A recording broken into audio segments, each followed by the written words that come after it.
हिमाचल के बागवानी मंत्री जगत सिंह नेगी ने जनता टीवी के समाचार संपादक वरुण गोयल से खास बातचीत की और हिमाचल में हाल ही में हुई आपदा को लेकर बातचीत में कई अहम मुद्दों को लेकर चर्चा भी की गई।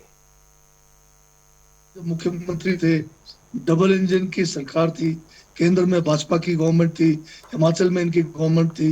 बड़े शान से कहते थे कि डबल इंजन की सरकार है, बड़ी तेजी से विकास होगा। परंतु जब ये सत्ता से बाहर हुए, 75,000 करोड़ का कर्जा हमें छोड़कर गए। घी तो उन्होंने उस समय पिया, 75,000 करोड़ थे। हमें तो जो है मुसीबत में भी इन्होंने साथ नहीं दिया। फिर भी जो लिमिटेड संसाधन है उसको हम सही तरीके से जो है इस्तेमाल करके, और हमारे जो युवा मुख्यमंत्री ठाकुर सुखविंदर सिंह सुक्खू ने कोशिश की है कि आर्थिक जो कंगाली के बावजूद हम जो है अपने संसाधनों को बेहतर तरीके से जो है इसको इस्तेमाल करके हम कर्ज को कम करने की कोशिश कर रहे हैं। नेगी साहब, इसमें आपने देखा होगा हम एक सवाल है मेरा, वो सवाल ये है कि फिलहाल वाटर टैक्स का लगाया हमने जी, उससे हमें काफी पैसा आना था। हाँ, क्योंकि हमारे 174 के हाइड्रो प्रोजेक्ट्स थे, जी, हमारा पानी है उसका इस्तेमाल हुआ था। उसके ऊपर भी टैक्स लगाने से हमारे को केंद्र की भाजपा सरकार ने ऊपर जो बड़े बड़े प्रोजेक्ट्स इनके हैं जो केंद्र सरकार के, सबसे पहले ये लोग जो है वाटर सेस के खिलाफ जो है कोर्ट में ली। अभी हो क्या रहा है, देश में 3 राज्यों में चुनाव आने वाले हैं। अभी फिलहाल 2 में घोषणा हो गई है। जहां भी कांग्रेस की बात होती है, हिमाचल का उदाहरण देती है बीजेपी कि इन्होंने कहा था 1500 रुपए देंगे, कहां हिमाचल में मिलने शुरू हुए। हिमाचल में जितनी घोषणाएं की थी कौन सी पूरी कर दी? कांग्रेस घोषणा पूरी नहीं करती। यानी हिमाचल को अभी बीजेपी ने मुद्दा बना रखा है दूसरे राज्यों में। हिमाचल में कांग्रेस की पार्टी ने जो चुनाव के समय वादे किए उसको हमने क्रमबद्ध तरीके से जो है पूरा किया। सबसे बड़ी हमारी घोषणा थी कि पुरानी पेंशन योजना को बहाल करना, और पहली कैबिनेट में हमने इस जो वादा को पूरा किया। 1,000 करोड़ का बजट प्रावधान करके 1,30,000 जो सरकारी कर्मचारी है उनको पुरानी पेंशन योजना के तहत लाया। दूसरा, जो हमने युवाओं को रोजगार की गारंटी दी थी, भाजपा ने पूरे 5 सालों में केवल 25,000 नौकरियां दी। हमने 1.5 साल में जो है 30,000 सरकारी सेवाओं में युवाओं को मौका दिया है। और इसी तरह से हमने जो प्यारी बहना योजना के तहत 18 वर्ष से 60 साल की जो हमारी महिलाएं हैं उनको 1,500 रुपए देने की जो योजना की, अभी तक हमने 2.5 लाख महिलाओं को अभी तक हमने इस स्कीम के तहत लाया है। नहीं, इसमें बहुत सारे नियम लगा दिए ना अब आपने कि किसको मिलेगा किसको नहीं मिलेगा, ऐसे बहुत सारी शर्तें लगा दी ना आपने। नहीं, कोई भी स्कीम होता है उसमें पात्रता की शर्त होती है। अभी भाजपा भी अब देखो हमें ही मतलब क्या कहते हैं, हमारी नकल करके महाराष्ट्र में वही किया इन्होंने। और इसीलिए महाराष्ट्र का चुनाव इसलिए इन्होंने रोक दिया क्योंकि वो जो इंदिरा प्यारी बहना योजना हमारी तरह की है, उस किस्म की प्यारी बहना योजना वो शुरू वहां करना चाहते हैं और उसको इम्प्लीमेंट अभी कर नहीं पाए थे, तो इसलिए वो चुनाव साथ होना था हरियाणा के साथ, उसको जो है इन्होंने रोक दिया। अच्छा, तो वहां पर देखना अभी आने वाले समय में जो स्कीम हम लाए वही स्कीम जो है महाराष्ट्र में ला रहे।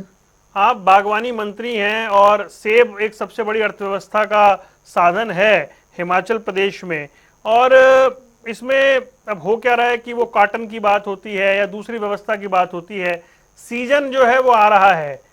सरकार कितनी तैयार है, आड़ती किसान सब संतुष्ट हो, इसको लेकर व्यवस्था क्या है? सीजन आ चुका है, सेब मंडियों में पहुंच रहा है। और हमने इस बार जो है, पिछले बार हमने पहली बार सेब को वजन के हिसाब से बेचने का निर्णय लिया। उस समय भी ये भाजपा के लोग विरोध कर रहे थे और हमने सख्ती से ये लागू किया।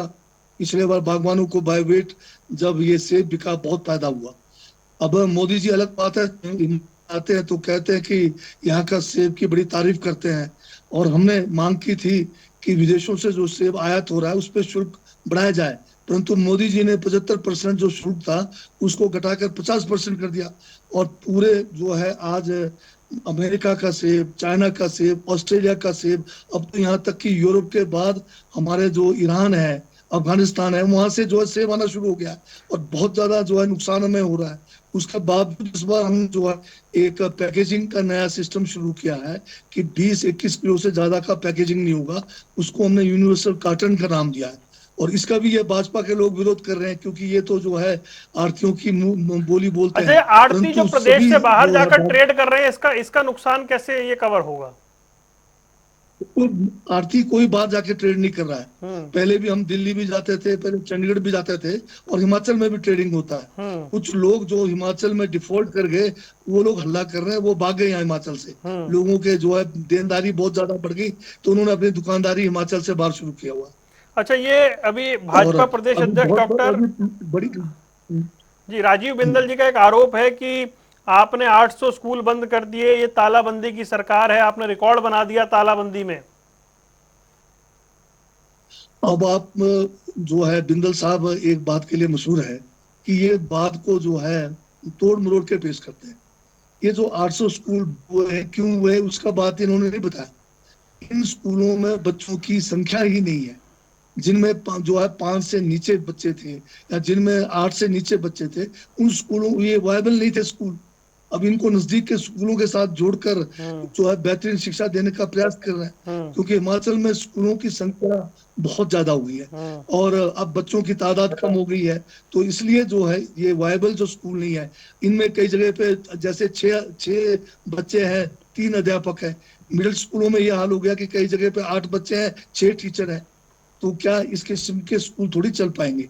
तो ये जो है एक सोच के साथ और एक बेहतर मतलब एजुकेशन को सिस्टम को ठीक करने के लिए फैसला लिया गया। एक आखिरी सवाल है मेरा सर, जो नेता प्रतिपक्ष हैं और पूर्व में मुख्यमंत्री हैं जयराम ठाकुर जी, उनसे आपका टकराव बहुत देखने को मिलता है। जब आप विपक्ष में थे तब भी है, जब आप सत्ता में है तब भी। क्या वजह है? कोई खास प्रेम है क्या आपका?